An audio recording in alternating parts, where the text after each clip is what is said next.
हम्म,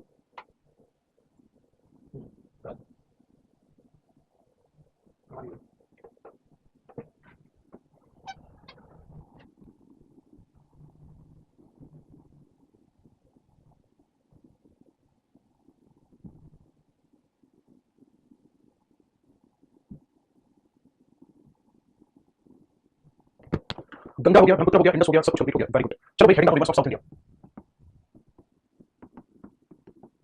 हिंदी में इसी को कहा जाएगा दक्षिण भारत की नदियां। ठीक है, देखो ध्यान से। आपके कैमरा मैन कभी स्ट्रॉन्ग हो, ध्यान से क्लास करते करते अच्छी बात है, मैं पूछ रहा था कौन सा टॉपिक है। देखो ध्यान से, इन नदियों में सबसे पहले हम बात करेंगे नर्मदा रिवर की। नर्मदा नदी की, अगर मैं आपसे बात करूं नर्मदा की, तो ध्यान से सुनना, सबसे पहला पॉइंट, ओरिजिन कहां से होता है इसका? जो नर्मदा नदी है इसका ओरिजिन क्या, उद्गम कहां से होता है, तो आपका आंसर होगा, आप लोगों ने अच्छे से सुना होगा एक स्थान जिसका नाम है अमरकंटक। सुना है अमरकंटक के बारे में? अमरकंटक कहां पड़ता है, तो आपका आंसर होगा मध्य प्रदेश में पड़ता है। अमरकंटक कहां पड़ता है, आपका आंसर होगा मध्य प्रदेश में। मध्य प्रदेश में जो अमरकंटक है वहां से ये रिवर ओरिजिनेट होती है नर्मदा, और ओरिजिनेट होने के बाद मध्य प्रदेश से आगे बढ़ती है तो महाराष्ट्र में आ जाती है, उसके बाद फिर गुजरात में आ जाती है, और गुजरात के बाद फिर पहुंच जाती है कहां, तब आपका आंसर होगा बे ऑफ खंबात। कहां पहुंच जाती है, तो आपका आंसर होगा खंबात की खाड़ी में। कहां पहुंच जाती है, तो आपका आंसर होगा खंबात की खाड़ी। अब मेरी बात को बहुत गौर से सुनना, जो ये नर्मदा रिवर किधर जा रही है, पश्चिम की तरफ या फिर पूर्व की तरफ, आपका आंसर होगा नर्मदा रिवर पश्चिम की तरफ जा रही है, तो इसीलिए इसको कहा जाता है पश्चिमी प्रवाह वाली नदी। मैं लिखता हूं इस बात को, क्या कहा जाता है इसको, इसी कहा जाता है वेस्ट फ्लोइंग रिवर। इसी कहा जाता है वेस्ट फ्लोइंग रिवर, यानी कि पश्चिम प्रवाह वाली नदी। इसे क्या कहा जाता है, पश्चिम प्रवाह वाली नदी कहा जाता है। इसके बारे में एक पॉइंट और कहा जाता है कि भाई ये जो नदी है ना, ये कहां से होकर गुजरती है, तो आपका आंसर होगा this river is passes through rift valleys. मैं लिखता हूं इस बात को, this river passes, this river is passes through rift valley, है ना, हिंदी में लिखता हूं मैं, यह नदी भंस घाटियों से होकर बहती है। किससे होकर बहती है, भंस घाटियों से होकर बहती है। भंस घाटियों से होकर जो नदियां बहती हैं उनके मार्ग में ही सेडिमेंट डिपॉजिट बन जाता है। तो ऐसी नदियां जो भंस घाटियों से होकर बहती हैं वो डेल्टा का निर्माण नहीं करती हैं। आगे बात समझो, तो आप सीधे सीधे यहां लिखो delta do not form.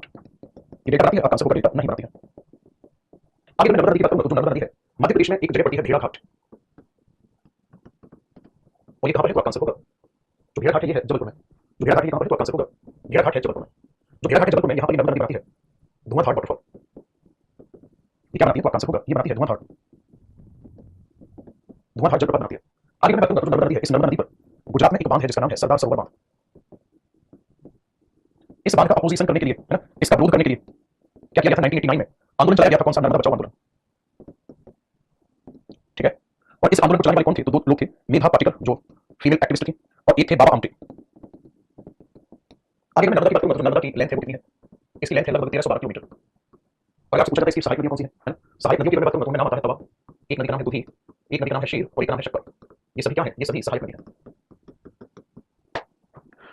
Note करिए जल्दी से।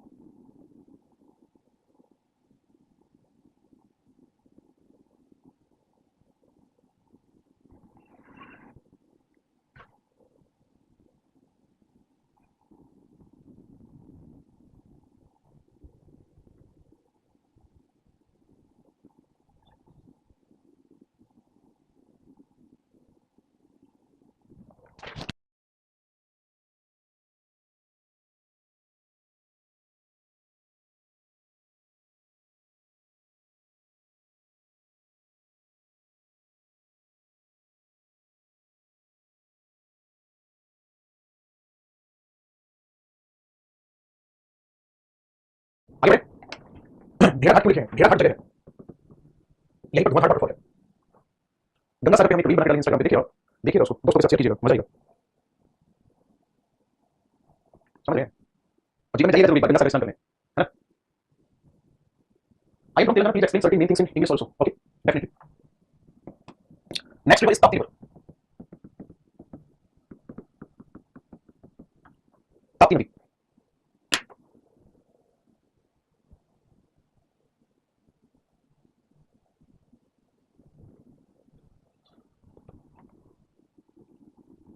एक सेकंड यार, एक इन्फॉर्मेशन भेजनी थी। अगर हम ताप्ती नदी की बात करें तो इसका ओरिजिन कहां से होता है, ओरिजिनेट फ्रॉम, कहां से, Satpura hill, Betul place of Madhya Pradesh, okay. मलधार या मलुद्यान है, इंग्लिश वर्ड बताओ उसको, मैं एक्सप्लेन करूंगा, ठीक है। देखो ध्यान से, जो ये ताप्ती नदी है इसका ओरिजिन कहां से हुआ है, ताप्ती नदी originate from Satpura hill, and I taught you in last class, when mountain chapter, Satpura mountain range is spread from Gujarat to Chhattisgarh, okay. जो ये सप्रा है इसका उद्गम कहां से होता है? मैं सीधा सीधा लिख रहा हूं, इसका उद्गम इंग्लिश का जो है इंग्लिश सीख रहा हूं मैं, इसका उद्गम मध्य प्रदेश के बैतूल नामक स्थान पर स्थित सतपुड़ा पहाड़ी से हुआ है। ठीक है जी, कहां से होता है? यहीं से होता है। आगे मैं बताऊंगा तो इसमें अगला पॉइंट होगा, इसके मैप पर देख लेते हैं, देखो ध्यान से।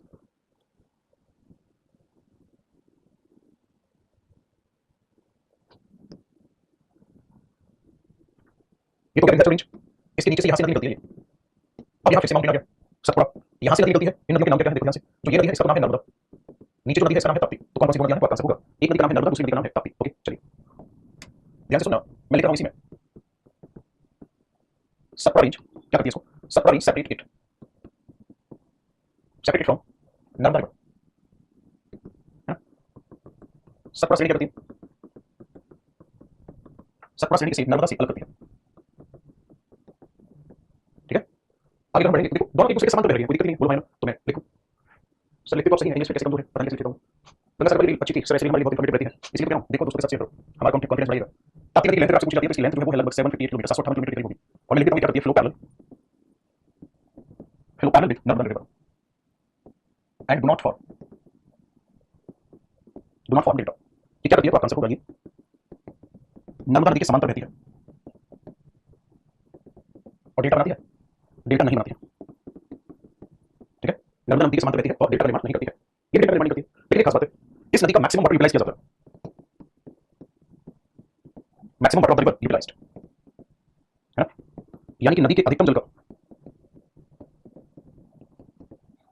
उपयोग कर लिया जाता है।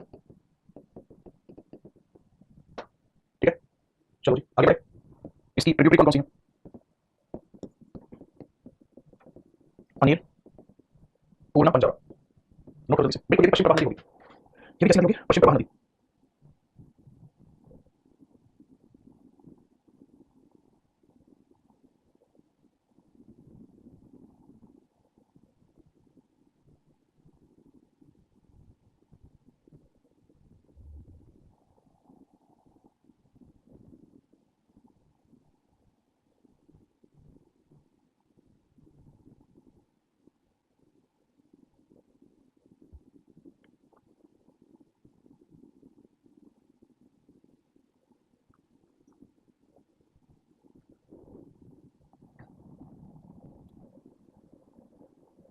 नोट हुआ, आगे बढ़ जाए। अब हम एक नई नदी के बारे में पढ़ने वाले हैं जिस नदी का नाम क्या है देखो ध्यान से बोलते।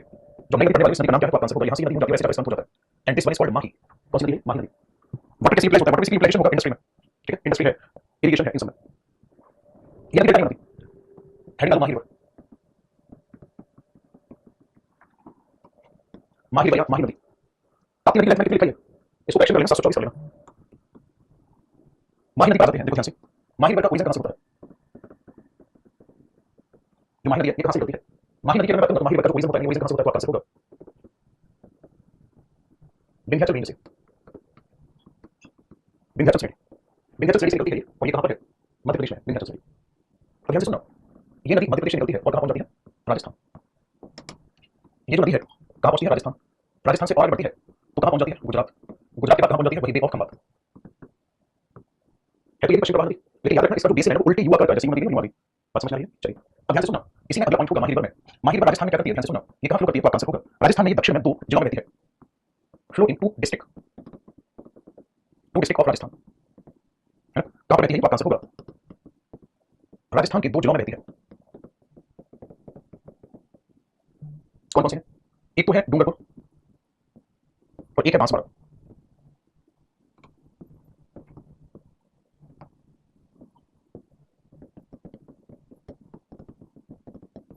इन दोनों की जिलों में क्या करती है, इसका कारण क्या रहता है, पहला कारण रहता है इसका, एक तो फर्टाइल एरिया फॉर्मेशन है ना, और दूसरा कारण क्या रहता है, ये क्रॉस करती है, it cross Tropic of Cancer two type है ना। ये क्या करती है तो आपका आंसर होगा ये उपजाऊ भूमि का निर्माण करती है, कहां पर, दक्षिणी राजस्थान में। ठीक है, और ये क्या करती है, कर्क रेखा को 2 बार पार करती है।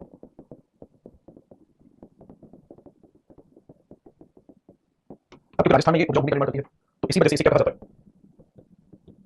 गंगा ऑफ साउथ राजस्थान, इसे कहा जाता है दक्षिण राजस्थान की गंगा। क्या कहा जाता है इसको, दक्षिण राजस्थान की गंगा कहा जाता है। राजस्थान में ही 3 नदियों का संगम होता है, सोन, माही, जाखम। अब क्योंकि ये 3 नदियां हैं, तो तीनों नदियों का जो संगम है इसे क्या कहा जाता है? इसे त्रिवेणी संगम कहा जाता है। क्या कहा जाता है इसको? त्रिवेणी संगम कहा जाता है। और जो ये त्रिवेणी संगम है, इस त्रिवेणी संगम पर प्रतिवर्ष कुंभ के मेले का आयोजन होता है, जिसे कहा जाता है कुंभ ऑफ ट्राइबल्स। इसे कहा जाता है आदिवासियों का, इसे आदिवासियों का कुंभ कहा जाता है।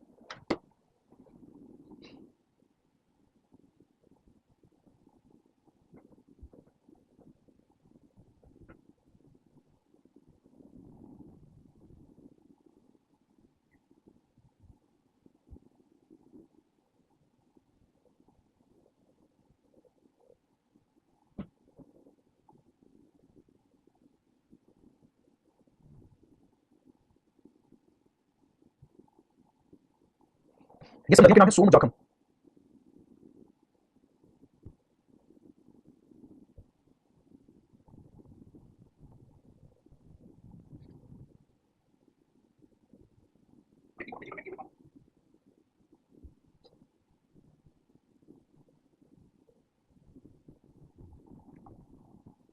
टॉपिक ऑफ कैंसर आएगा, आएगा कैप्रिकॉर्न।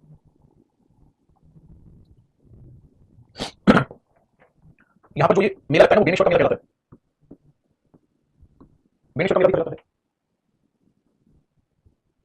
चाय पी लो सर, मेरी सांस ने बना करती है, हैं? ठीक है सर, आगे बढ़ जाए। नेक्स्ट हेडिंग दबा, लुंगी रिवर।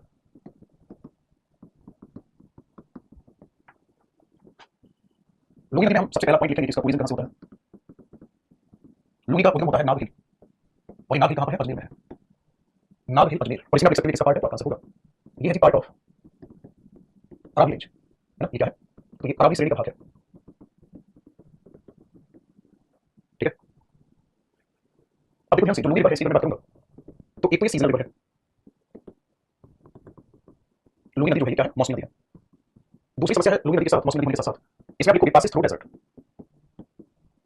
ठीक है, पासिस थ्रू डेजर्ट। यानी कि जो ये नदी है ना, ये क्या करती है, तो आपका आंसर होगा मरुस्थल से होकर बहती है। अब इसके दो रिजल्ट निकल कर आते हैं, और वो दो रिजल्ट क्या क्या है हमने सुन लेते हैं। पहला रिजल्ट जो निकल कर आता है इसका, ठीक है, वो ये है कि ये नदी अरब सागर पहुंचने से पहले ही जमीन में ही गायब हो जाती है, उससे खत्म हो जाता है। Inland near run of Kutch, है ना? क्या हो जाता है इसको? ये कच्छ का रन तक पहुंचते ही स्थल में गायब हो जाती है। कच्छ के रन तक पहुंचते स्थल में क्या हो जाती है? गायब हो जाती है। दूसरा एक और है इसमें पॉइंट, पॉइंट है दूसरा इसी में, लुंगी रिवर है और क्या खास बात है, इसका जो वाटर है वो सलाइन हो जाता है, पानी लवणीय हो जाता है। ऐसा नहीं है कि पूरी पूरी लुंगी नदी में खारा जल मौजूद है। लुंगी नदी में जो जल खराब होता है वो कहाँ होता है, तो आपका आंसर होगा नियर बालोतरा, बाड़मेर। कहाँ पर होता है? बाड़मेर के बालोतरा के पास। अगर लेंथ पूछी जाती है, इसकी लेंथ कितनी है? 494 किलोमीटर इसकी लेंथ। अगर पूछी जाती है इसकी ट्रिब्यूटरी कौन कौन सी है, तो इसमें आता है जवाई, जोजाई, सुकड़ी, गुहिया। ये सभी नदियां आती हैं। कॉजेज ऑफ डिसैलिनिटी, एक्चुअली इस सैलिनिटी के पीछे जो कारण है वो है, मैंने कहा कि ये डेजर्ट एरिया से होकर गुजरती है, तो इसी दरमियान क्या होता है, जो डेजर्ट की सैंड होती है वो पानी में आकर डिपॉजिट होना शुरू हो जाती है, और उस सैंड में से निकलने वाले जो मिनरल्स होते हैं वही मिनरल्स प्रोवाइड करते हैं इसको, क्या? सैलिनिटी।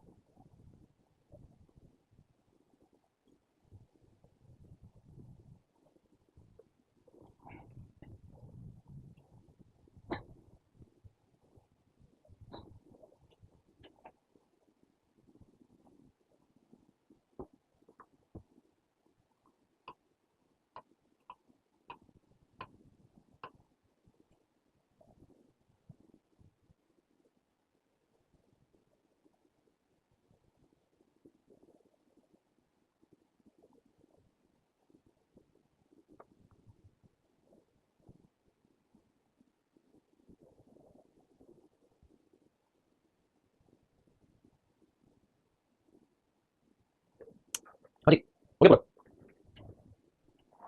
चलिए टाइम भी हो गया, मुलाकात करते हैं आप लोगों से नेक्स्ट क्लास में।